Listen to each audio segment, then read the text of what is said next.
All right, shall we start? Welcome to Still Untitled, the Adam Savage Project. I'm Will. I'm Adam. And I'm Norm. I've added a pause in there. Yeah, I liked that. I don't know if it's a good idea or No, not. I find it builds a little tension. I'm intrigued as to what's going to happen next. You don't. I could just say I'm Will, or I could go into the Adam Savage Project. You never know. At that point, people are hovering the hand above the space bar, pause and delete, or Right? Yeah. continue Is it on. still on? Yeah. What's going to happen? Is this about that? Is this about that Cameron Crowe movie with the kid that nobody ever saw again? And what's her name? No, because Almost Famous, the original Patrick Fugit, who Patrick started Fugit. Almost Famous. Yes, He went on to be in. Wasn't he in Saved? he was in Saved. He wasn't Saved. He was the Mandy Moore terrific in movie. that. And who knows? He may show up in a couple of years, like the About a Boy just showed up in. He's in Warm everything Bodies. Brian Singer. Yeah, Really? He's Yeah, the one, yeah. he is Brian Singer's go-to. He's his kid now. muse. He's terrific. Yeah, he's really good. Yeah, Patrick he was Fugit from Almost Famous. It was originally That's called one of our Still favorite, Untitled. one of our favorite movies. One of my wife's and my favorite movies. It's something that Gene and I watch annually. Who wouldn't want to be So- Golden God? What's that? Who wouldn't want to be a Golden God? It's a wonderful. If you have not watched it, and that's one of the few movies I've seen that the director's cut version, the super long, like everything, nothing was cut out, all the stuff that Cameron Crowe shot that he liked, it's all in there and it's great. Well, we talked about this, right? Did we talk about the Stairway to Heaven scene? The I'm a Golden God. No. Oh, the plane. No. What's the Stairway to Heaven scene? Okay, this is a little bit of a derail, but it's a good It's story. what- So, one of the key scenes in Almost Famous that Cameron Crowe wrote into the film is the kid, in order to convince his mom that rock and roll has soul and is a real art form, plays her Stairway to Heaven. And in the film, it was supposed to happen in real time. So that the movie stops while you look at him and Frances McDormand listening to the song in real time. And Crowe was like, "It was my favorite scene in the movie. It made it through all 50 drafts of the script. And if you had asked me at the beginning and at the end, what scene is going to be the soul of this movie, I would have said that scene. And the moment they got in the editing room, he's like, it's got to go. It totally doesn't work. It's not in the director's cut. No, but it is in the extra materials of Almost Famous. But because this is great, because they didn't put it in the movie, of course, they never secured the rights to Stairway to Heaven. So what they do is they tell you to go buy it on iTunes. They tell you to have your finger above the play button, and then they play you the scene, and there's a dot that appears, and that's when you press play, synchronizing and you it. sync your recording. Oh, that's fantastic. And you get to watch Patrick Fugit and Frances McDormand listen. You watch their heads bomb. He sings along with it. The timing's perfect. It's brilliant. And it's a great scene. But you can totally imagine it killed the pace of the movie. It's one of those movies I bought like 3 times I bought all 3 DVD releases. And why It's just did great. you? Because they still assume that you don't own their digital media, right? Oh, of course not. That's a different topic. I know. More Day. directors should do that, though. Interesting ways. Looper, as opposed to the Looper like Ryan John- syncing up, having additional audio tracks, Right. or tell you to find things that maybe they couldn't get rights to, or be more interesting later, and then syncing it up. That's, I also like the fact that when the Coen brothers did a director's cut of Blood Simple, the director's cut is actually shorter. Really? Yeah, they cut some stuff out. Wow, that's unusual. So usually director's cuts are one of those things that's just I'm going to say it, they're a real mixed bag. They are a real mixed bag. I will tell you the worst one. I can't say it's the worst one. I love the movie Donnie Darko. It's a great movie. The director's cut is not nearly as good as the theatrical release, in my opinion, and for the following reason. It spells out too much. Oh. Right? It starts answering all these questions that you had that you didn't want, you don't need answers to. We're Americans. We need answers for everything. One that surprised me, we were going to talk about something else, but maybe we should just talk about director's cuts. Well, it's extra materials, fun moments, because I got a couple of stories on that one. The one summer, Terminator Salvation and Wolverine both came out at the same time. Okay. They were both bad movies in the theater. and they both, yeah. The director's cuts of both of those movies, they're still not great movies, but they are substantially improved by the director's Don't cuts. believe it. Have you watched either of them? The movie itself lost me so much. There's no way that a Wait, which director's one? cut, Wolverine. I didn't see either in the Wolverine theater. Origins? Yeah. Oh, it's goofy, but Okay, very whoa, enjoyable. hold on, Adam. Because if we're going to derail, You mean the one with Liev Schreiber? yes, Yeah. Let me tell you the reason why that movie's bad. Okay. All right, and Norman so Chan speaks. Wolverine I do believe I watched it out of the corner of my eye. I don't think I sat in front of it. I think it was on in a room I was in for the whole time. oh. So I was able to peek in. But go ahead and tell me God, why you're it's great. It's about mutants, and it's a Fox movie, so they have all the rights to all the mutants. In the beginning of the movie, I'm going to make this relatively quick. Wolverine, in his old days, he's teamed up with a bunch of other mutants, and there's a scene where they all show off their powers. One guy can teleport. Yeah. One guy, Wolverine, has the claws. Sabretooth is vicious. And one guy, Agent Zero, his ability is that he can fire bullets. He has this crazy choreographed scene where he fires amazing bullets. He's an Asian dude. Yeah. Right? Wolverine gets backstab betrayed. He goes AWOL, and they have to hunt him down. So, of course, they sent all the mutants after him. He kills all of them. No problem. The last mutant he kills is the Agent Zero, the best guy. This is a great helicopter Spoilers, scene. by the way. And it's whatever. He's in a helicopter. He's shooting a sniper rifle. I believe Wolverine. spoiler alert doesn't work for terrible movies. Okay, fair Absolutely enough. not. And Wolverine does this. It's in all the trailers. He spins around on his motorcycle, jumps on the copter, and kills the dude. Yeah. At that point, the I main love that bit. That was a good one. decent special effects. Yeah. That's well choreographed. At that point, the main character or the main villain in the movie. Wolverine's brother. No. Oh. The guy who gave him this adamantium skeleton. Right. Sorry. It's Colonel not the Stryker. giant. Brian Colonel- Cox. Right. Brian Cox played him in X-Men 2, Yes. but it was a different actor. Right. He goes, okay, Wolverine has killed all my guys. We've given him this indestructible skeleton.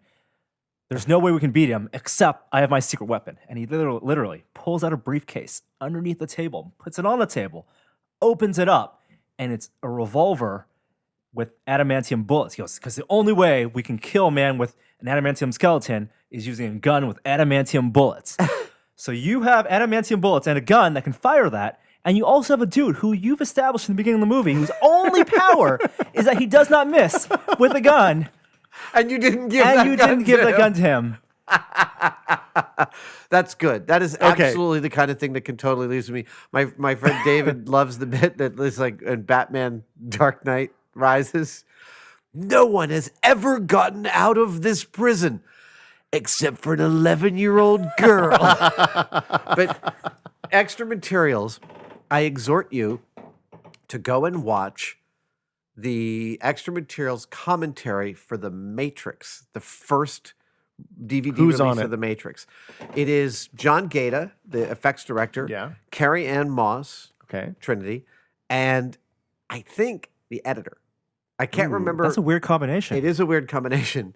It feels like a who's in town this weekend combination. Was it we the- couldn't get the brothers or the siblings. We Right. couldn't get Keanu Reeves and So, Lawrence Fishburne. Was it? They were all in the room at the same time talking to each other. It's Yeah. not like the one where one person talks and the other person talks. They're watching completely different screenings. No. and they just- okay. They're talking to each other, and Okay. that's where the fun begins. Because when Ooh. you're listening to it, I don't want to make anyone look bad here because it's just clear that they didn't really get along very well. Not Gaeta and Moss, but the editor and Gaeta. Like the editor was really, I think it was the editor. I don't want to say it was the editor. I can't remember the crew position, but the guy who was one of the key crew people, he was trying to move things forward. So at one point, there's when Neo takes the pill and he into his Yeah. mouth and everything, and the editor says to Gaeta, John, I think you might want to talk about the visual style here that you guys chose to do this. And Gaeta literally goes, what? You hear him totally do that. and that Also, made the cut. I will say, oh yeah, they just ran with it. I don't know if you remember, but Matrix helped establish DVD Oh, as yeah. a reason to switch your format. Yeah. Like, that was the biggest selling. The other thing is that early on, the same guy says to Carrie Ann Moss, Carrie, I was actually a big fan of you from before The Matrix, and I put my 2 cents in that you should get the role of Trinity, so I was very glad when you got it. And there's pause. Well, clearly, she was like, thanks. Like, Yeah. it's weird. You're hearing a weird social dynamic Because they're being not played used out. to doing commentary. No, I know. It's It was like the first. before It was one of the the format. first That's commentaries. Yeah, fantastic. it's totally worth listening. Oh, I'm gonna go. I know what I'm doing tonight. Hey, Gina, guess what? We're watching The Matrix again. It might gonna be not be as popular. bad as I remember because I really remember like Gaeta appearing in my head, going, "Oh, what?" So not to harp on the Almost Famous wagon, Yeah. but the one with Cameron Crowe and his mom, where they watch the movie together. No, I haven't seen that. Fucking great. Really? Wow. Fantastic, because she is like you listen to her and you hear Frances McDormand, which I know is like weird because you're talking about the woman playing Yeah. talk.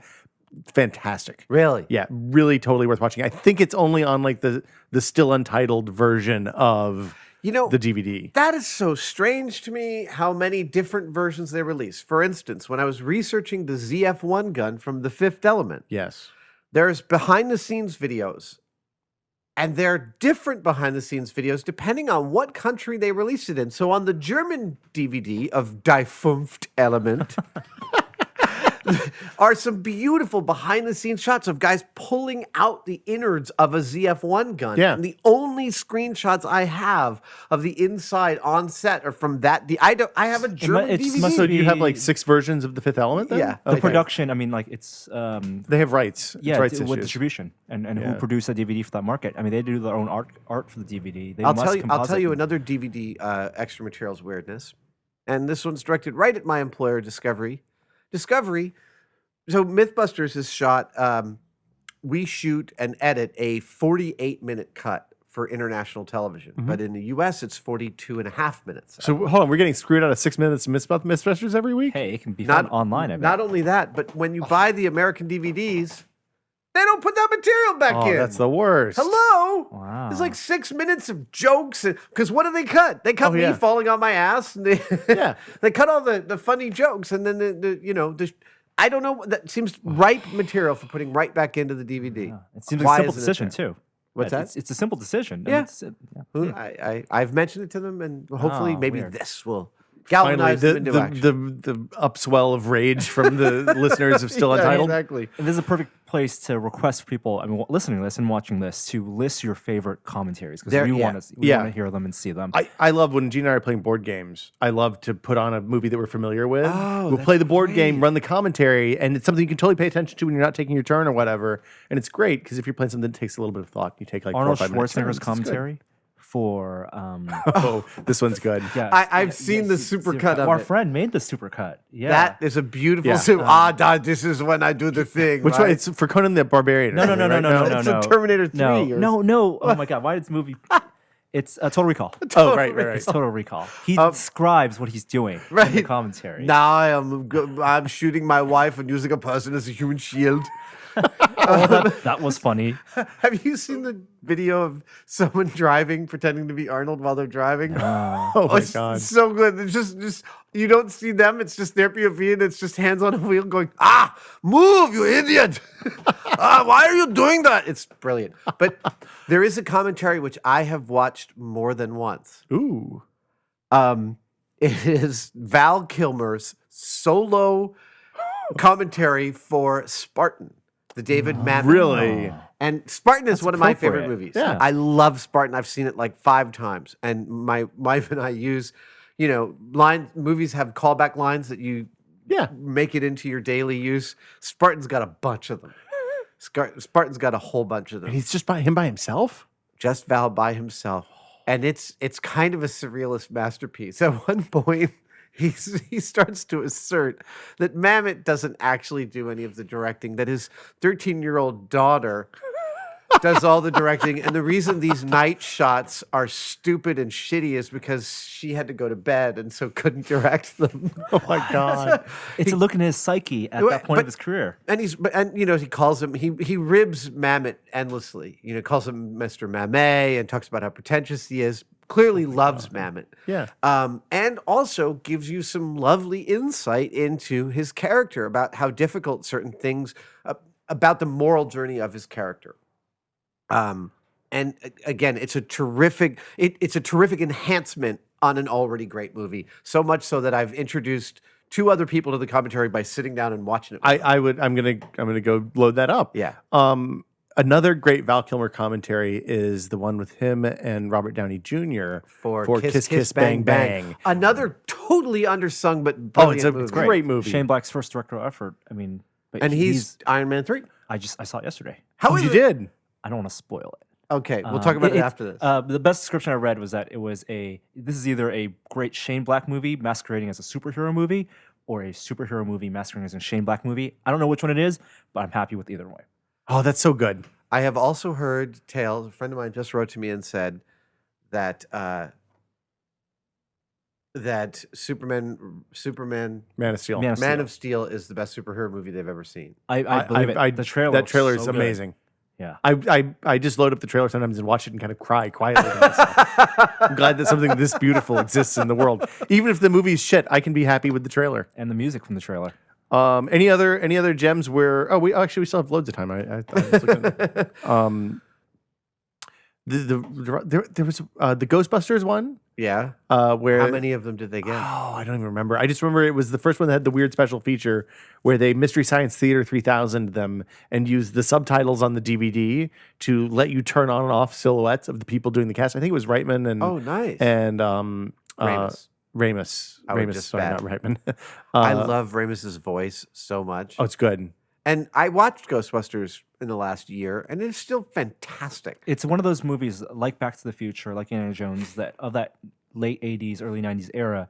It's kind of perfect. Yeah, totally. Yeah, the practical effects were just good enough. Oh, Everything I works. Love the Stay Puft Marshmallow Man. And I was surprised to see that in that someone just released a informational poster of movie monster sizes.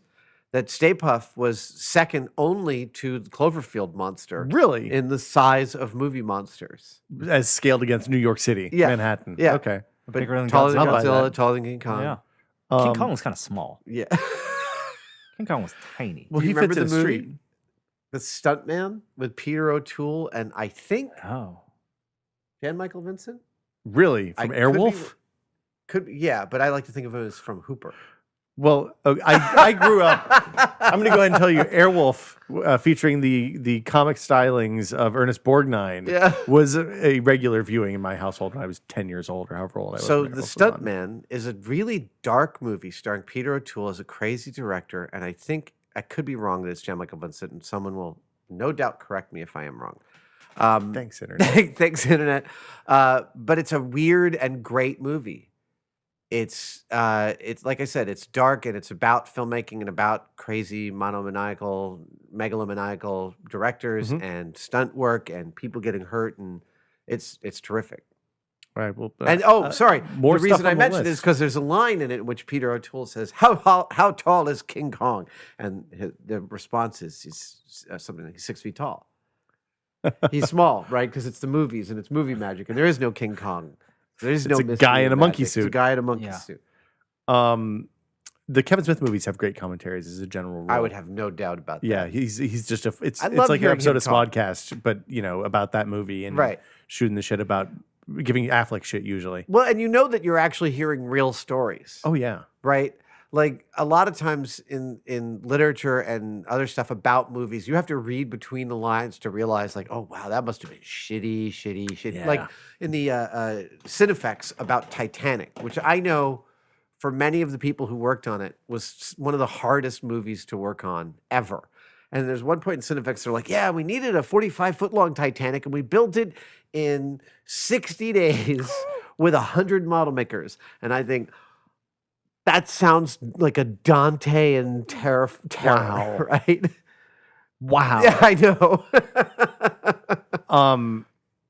Yeah, that's terrifying. yeah. And then you just have to read between the lines to realize that must have been And awful. somewhere Jim Cameron's standing back in the background just screaming Right? and maybe sweeping up the shop afterwards. He sweeps up our shop. Oh, okay. Just your shop. He never screamed at us. He was a very, very nice man.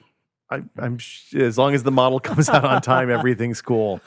Let's see what else. What other What are the great Deleted commentaries? scenes and commentaries or I like a good gag reel. different Oh. cuts. So I'll tell you, my wife and I are big J.J. Abrams fans and big television fans, and so we've done things like watched Felicity. We've watched Felicity early shows and watched the commentary on those, and that led us to Herskovitz, who then did 30 something and Once and Again. And if you've ever seen Once and Again, it is where Evan Rachel Wood first hit the ground Oh, running, okay. and she plays the daughter of Billy Campbell or Celia Ward. I'm trying to remember. At any rate, never seen Once and she's Again. playing one of the daughters in the show. She was only like 12 or 13 years old, and she's unbelievably brilliant in it. And there's this great bit of commentary where, oh my God, am I getting the name wrong? Can you look Of it the up? TV show? The director of Once and Again, the creator. I think your Wi-Fi is down. Oh, Norm, are you on the internet Yep, answer machine? Yep. While Norm's looking that up, I gotta shout out to the Simpsons commentaries. Oh, like really? When you get into, because it's usually like Al Jean and then whoever the writer was or lead writer was on that episode and showrunners and whatever, they're awesome. Especially, I mean, I've listened through probably season 5 or 6, and then I kind of ran out of steam because it turns out it's a lot of listening.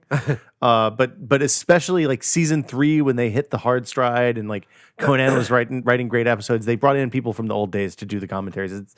They're almost all worth watching. Especially like go pick the ones for your favorite episodes. So it's Ed Zwick. Oh, okay. Right. Now, Ed Zwick is one of the creators of 30-something and of Once and Again, and he plays the child psychiatrist for Evan Rachel Wood in Once and Again. And in the commentary, you get to watch this lovely scene where he's doing therapy with her, and it's difficult. She's not very cooperative, and he's a very good psychiatrist. And in the commentary, he goes, I like to think of this as the thing I can tell my kids. This is a scene I got to act opposite Evan Rachel Wood. Oh. That's awesome. And then he'll show you a scene. There's another scene in one episode where she's got a secret and the other daughter, another little girl knows the secret and sort of reveals it offhand. And Evan Rachel Wood, you see the penny drop behind her eyes when she realizes that her secret's out. And Zwick talks you through it on the commentary.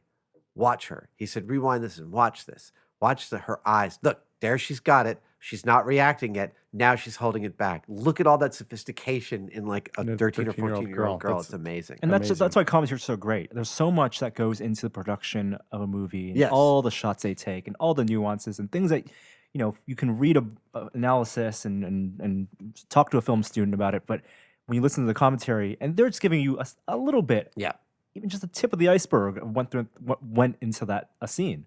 Yeah, we should get something. I'm sure we'll get some nice fat lists of excellent commentaries at the end of this. I'm scrolling down the list of the best of all time. The philosophers and critics on Matrix is listed here. This is kind of an old list. There's nothing relatively. So recent. what about we start with director's cuts and saying some director's cuts were shorter and some were longer. And I particularly like the final version of Blade Runner. Oh, I loved the extra footage. so no comment, no voiceover. narration, No narration. I was surprised how much more you see without the narration. Like as soon as someone's talking at you, your visual cortex just starts to shut down as you process what they're saying. We should test that. Hello, hands-free telephone use. Yeah, we should put somebody in an MRI and test. Like, anyway, I do believe that. Yeah, somebody's done that, I'm sure. and then I really, that's an example where however many director's cuts there were, 3 or 4. I saw all there were of them. 7 on the final, I think, right? Or Yeah, something, but- exactly. The one on the top of this list, and this is I think IGN's list, Screen Rant's list, is one that I have actually listened to and is fabulous. The Robert Downey Jr., Jack Black, Ben Stiller, Tropic Thunder commentary is brilliant because Stiller provides a lot of background on the production. Yeah. And then Jack Black and Robert Downey Jr. are just basically there to derail him constantly, push him over the edge, and it seems like it's probably Jack Black's finest role. So I think I must take a look at that. I guess that'll do it. I guess Anything else we want to hit? Other extended versions that were better. I love the extended Lord of the Rings movies. I know that they're plotting. Watched all of them, and I watched all of the Lord of the Rings commentary and extra material. Who's on the comment? Is it? have I can't several remember. There's commentaries. so many. Oh, really? Yeah. The one I listened to the one with God, I can't even remember his name. Who directed Lord of the Peter Rings? Jackson. Peter Jackson and Fran his partner, Fran Welsh. Fran Welsh. And I think the production designer, which was really good. But yeah. Okay, well that'll do it for us this week. Send us your list. we're We'll watch some of them. We'll call this one the off-topic episode. Yeah, post your favorites in the comments, and we'll make a list and put it on the site so that people can find it. Absolutely. See you guys next Tuesday with another edition of Still Untitled. Bye, guys. Bye.